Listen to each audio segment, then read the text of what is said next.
Hello दोस्तों, आज हम इस वीडियो के अंदर एक्टिव और पैसिव के प्रेजेंट कंटीन्यूअस टेंस सीखेंगे। इससे पिछली वीडियो के अंदर मैंने एक्टिव पैसिव का प्रेजेंट इंडेफिनिट टेंस कराया है, तो बहुत ही अच्छे तरीके से इजी तरीके से इसको समझेंगे। और यदि आप भी बिल्कुल इंग्लिश बिल्कुल जीरो से सीखना चाहते हैं तो मेरी वीडियो ज़रूर देखें और चैनल को सब्सक्राइब करें, क्योंकि मैंने जो इंग्लिश है बिल्कुल बेसिक से जीरो से स्टार्ट की हुई है। तो यदि आप भी इंग्लिश सीखने के शौकीन हैं या इंग्लिश सीखना चाहते हैं तो ज़रूर देखें वीडियो को। तो देखते हैं इसमें क्या होता है प्रेजेंट कंटीन्यूअस टेंस में, एक्टिव और पैसिव में। तो सबसे पहले आपको ये तो आपको पता होगा, इससे पिछली वीडियो में बताया था मैंने कि सब्जेक्ट को हम ऑब्जेक्ट में अपना लिखते हैं और ऑब्जेक्ट को हम सब्जेक्ट में लिखते हैं। लेकिन जो हमारा प्रेजेंट कंटीन्यूअस टेंस जो होता है उसमें हमें क्या देखने के लिए मिलता है, उसमें हमें देखने के लिए मिलता है पहले इज, आर, एम और वर्ब में आईएनजी, यानी कि क्रिया में आईएनजी यही तो होता है प्रेजेंट कंटीन्यूअस में, यही तो होता है। लेकिन हमें इसमें जो चेंज करना पड़ता है जब हम एक्टिव से पैसिव बनाते हैं तो उसमें क्या चेंज करना पड़ता है। तो सबसे पहले उसमें हम लिखते हैं ऑब्जेक्ट, उसके बाद इजारम, और जहाँ पे हम वर्ब में यानी क्रिया में हम आईएनजी लगा रहे थे अब वहाँ पे आईएनजी नहीं लगेगा, अब वहाँ पे बीइंग हो जाएगा। क्या हो जाएगा? बीइंग हो जाएगा। और फिर जो क्रिया है, क्रिया की थर्ड फॉर्म, इसमें सभी में जो एक्टिव पैसिव होते हैं इसमें सभी में वर्ब की थर्ड फॉर्म का यूज़ करते हैं। और उसके बाद वर्ब की थर्ड फॉर्म के बाद बाय का यूज़ होता है और उसके बाद हम लिखते हैं सब्जेक्ट। तो एग्जाम्पल है, एग्जाम्पल के थ्रू हमें अच्छे से समझ में आता है। कोई भी हम जब कुछ करते हैं तो जब हम एग्जाम्पल बना के देखते हैं तब हमें अच्छे से समझ में आता है। तो देखते हैं पहला एग्जाम्पल क्या है। पहला एग्जाम्पल है I am writing a letter. I am writing, मैं लिख रहा हूँ, ए लेटर, एक पत्र, मैं एक पत्र लिख रहा हूँ। तो हमें क्या करना, सबसे पहले ऑब्जेक्ट, ऑब्जेक्ट है हमारा ए लेटर, तो ए लेटर उठेगा सबसे पहले लिखेंगे हम ए लेटर।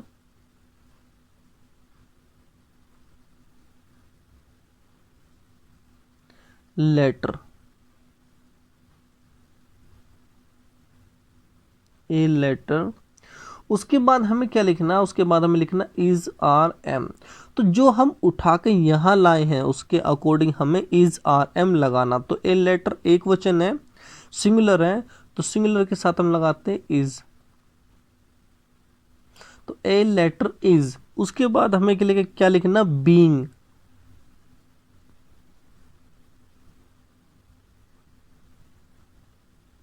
बीइंग। उसके बाद वर्ब यानी कि क्रिया, उसकी थर्ड फॉर्म लिखनी है।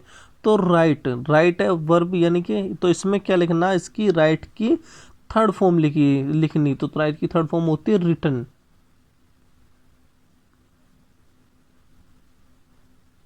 क्या होती है? रिटन। उसके बाद हमें क्या करना, उसके बाद हमें लिखना है यहाँ पे बाय।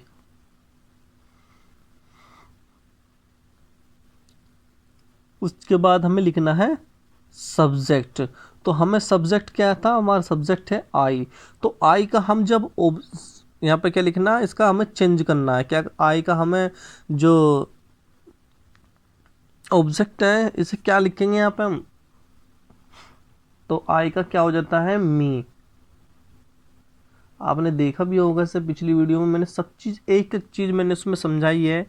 कोई भी चीज़ हम जब स्टार्ट करते हैं, जैसे एक्टिव पैसिव हमने स्टार्ट किया तो उससे पहले जो भी उसमें दिया हुआ है, जो उसमें काम आने वाली चीज़ है, उसमें सब कुछ मैंने सब पहले समझाया है कि इसमें सब्जेक्ट ऐसे चेंज होता है और ऑब्जेक्ट ऐसे चेंज होता है।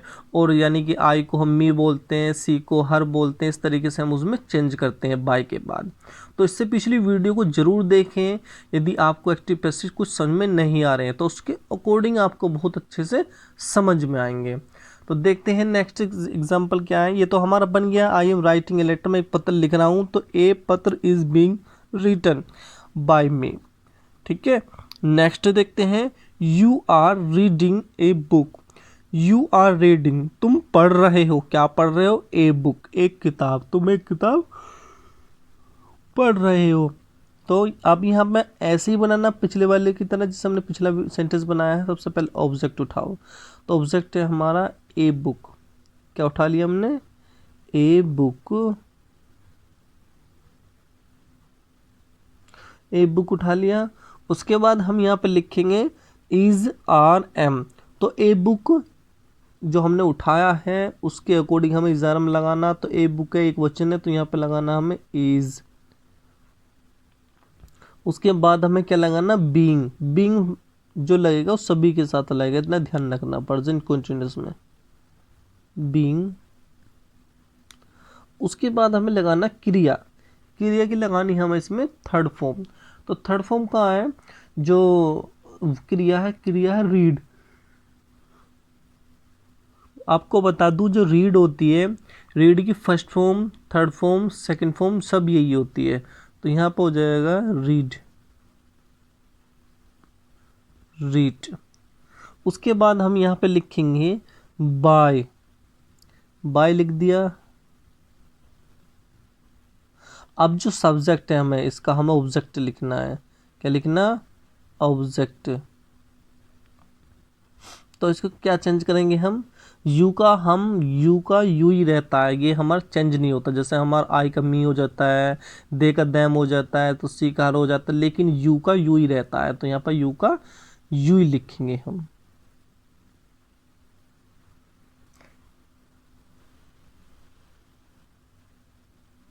देखते हैं next. We are not eating apples. We are not eating, हम नहीं खा रहे हैं, एप्पल्स माने फल, वो सॉरी एप्पल्स माने सेब, यानी कि हम सेब नहीं खा रहे हैं। तो सबसे पहले ऑब्जेक्ट उठाओ। ऑब्जेक्ट है हमारा एप्पल्स।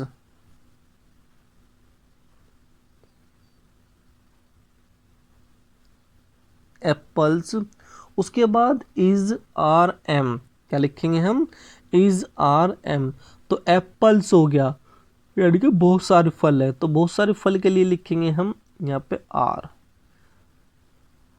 बहुवचन के लिए लिखेंगे हम आर। तो एक एक तो सेब है नहीं, वो सेब बहुत सारे हैं, तो बहुत सारे के लिए हमने लगा दिया हेल्पिंग वर्ब आर। तो एप्पल्स आर। उसके बाद हमें क्या लिखना? बीइंग। तो भैया बीइंग तो सभी के साथ हम लगा रहे हैं, बीइंग। उसके बाद हमें लिखना है क्रिया की थर्ड फॉर्म। तो ईट है, ईट क्रिया है, लेकिन इसकी थर्ड फॉर्म क्या होती है? ईटन।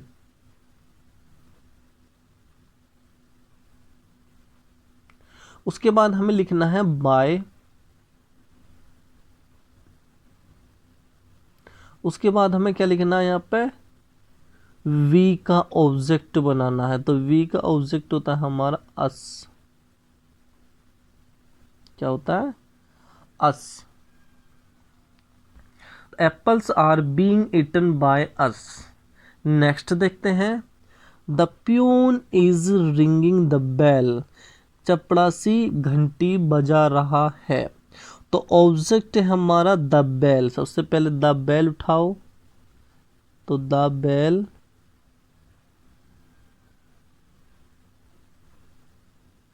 The bell. उसके बाद हमें उठाना है इज आर एम लगाना। तो जो बेल है, घंटी है, वो एक है, तो एक वचन के लिए लगाते हैं हम इज। तो द बेल इज। उसके बाद हम लगाते हैं, क्या लगाते हैं? बीइंग। उसके बाद वर्ब की थर्ड फॉर्म। तो रिंगिंग, जो रिंग माने होता है बजना, तो बजने की थर्ड फॉर्म क्या होती है? रंग। आर यू एन जी, रंग। उसके बाद हमें लिखना है बाय।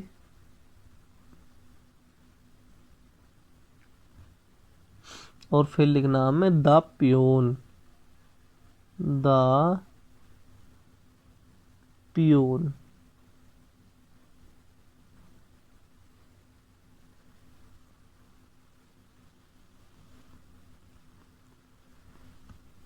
नेक्स्ट देखते हैं। यू आर पुशिंग मी।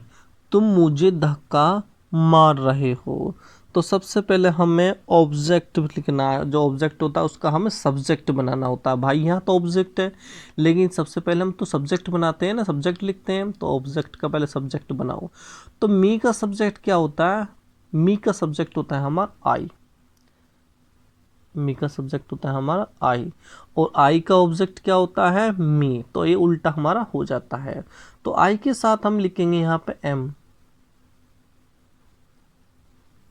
तो इससे पिछली वीडियो में मैंने समझाया कि कहाँ पे हम इज लगाते हैं, कहाँ पे हम आर लगाते हैं और कहाँ पे हम एम लगाते हैं। जो एम लगाते हैं वो लगाते हैं आई के साथ, और इज लगाते हैं एक वचन के साथ, और आर लगाते हैं बहुवचन के साथ। तो आई एम हो गया। उसके बाद हम लिखेंगे यहाँ पे बीइंग। क्या लिखेंगे? बीइंग। उसके बाद क्रिया की थर्ड फॉर्म क्रिया है पुशिंग। पुशिंग का अर्थ होता है धक्का देना। तो पुश, PUSHED, पुश्ड। पुश्ड हो गया। उसके बाद हम लिखेंगे यहाँ पे बाय, और उसके बाद यू का यू, क्योंकि यू को हम चेंज नहीं कर सकते। ठीक है भाई। नेक्स्ट देखते हैं, आई एम राइटिंग एन एसे। तो हमें क्या लिखना? सबसे पहले object an essay, an essay.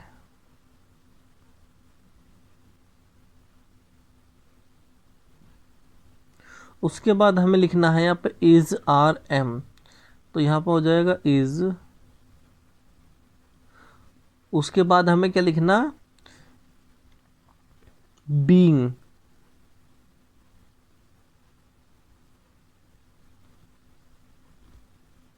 Being हो गया। उसके बाद हमें लिखना है यहाँ पे वर्ब की थर्ड फॉर्म, यानी कि क्रिया की थर्ड फॉर्म। तो क्रिया की थर्ड फॉर्म क्या लिखेंगे हम यहाँ पे? जो रिटन है, राइट है, राइट की थर्ड फॉर्म होती है रिटन।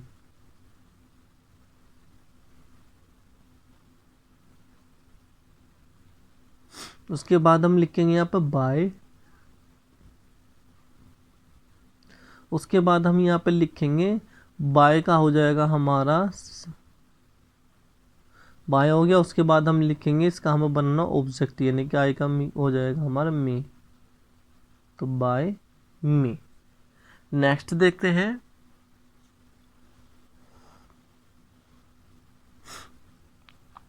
यू आर बीटिंग मी। तुम मुझे पीट रहे हो। तो सबसे पहले ऑब्जेक्ट का सब्जेक्ट तो मी है, मी का हो जाता हमारा आई, और आई के साथ हम हेल्पिंग वर्ब लगाते हैं एम।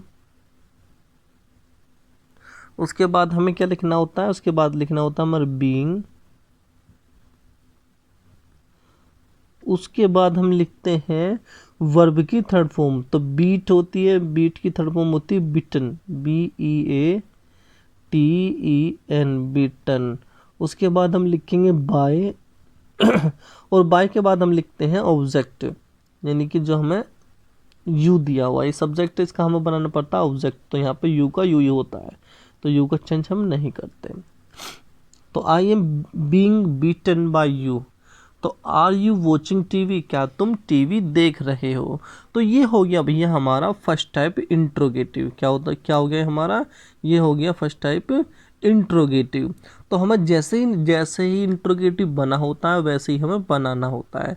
तो यहाँ पे इज़ारम सबसे पहले दे दिया, तो हमें यहाँ पे सबसे पहले इज़ारम लगाना, उसके अकॉर्डिंग जो हम यहाँ पे उठा के लाने वाले हैं। तो टीवी है ऑब्जेक्ट हमारा, तो टीवी उठा के हम यहाँ पे लाएंगे, लेकिन उससे पहले टीवी के अकॉर्डिंग हमें इज़ारम लगाना पड़ेगा। तो टीवी एक वचन है, तो यहाँ पर हो गया इज़। उसके बाद फिर लिखेंगे यहाँ पे टीवी। उसके बाद हम लिखेंगे यहाँ पे बीइंग।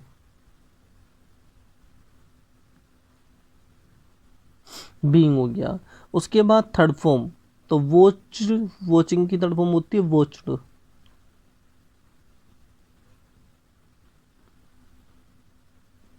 वॉच्ड।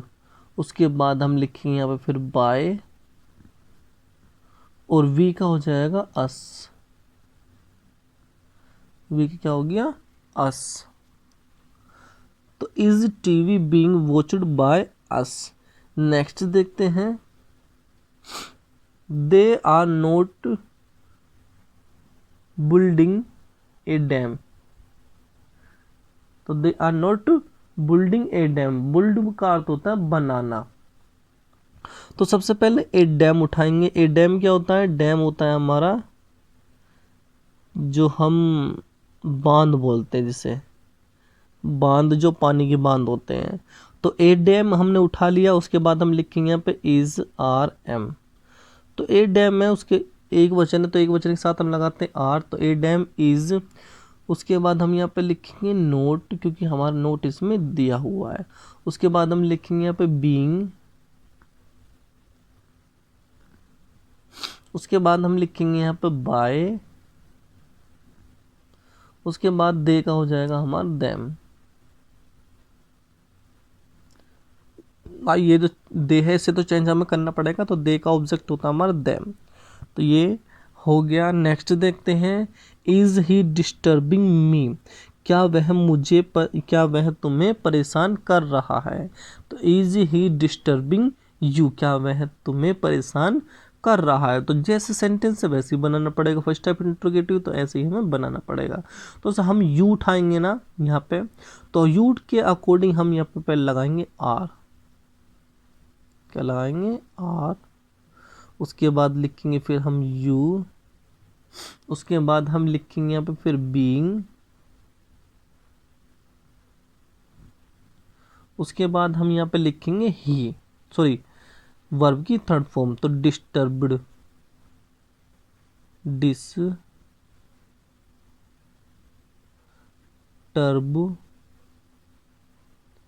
डिस्टर्बिंग।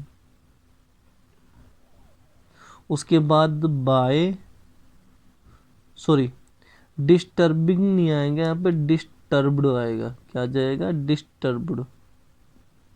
तो ई डी, डिस्टर्ब्ड। ठीक है, तो क्योंकि वर्ब की हम हमेशा थर्ड फॉर्म का यूज करते हैं पैसिव में। तो अब बाय हो गया। उसके बाद हम ही का हो जाएगा हिम। तो गाइस जो गलती होती है वो कभी कभी हो जाती है। ठीक है, तो are you being disturbed by him. तो ये हो गया हमारा क्लियर। तो please like and subscribe my channel यदि आपको मेरी वीडियो पसंद आती है, और यदि जीरो से बिल्कुल इंग्लिश सीखने के शौकीन हैं या सीखना चाहते हैं तो मेरे चैनल को ज़रूर सब्सक्राइब करें। मिलते हैं नेक्स्ट वीडियो के साथ।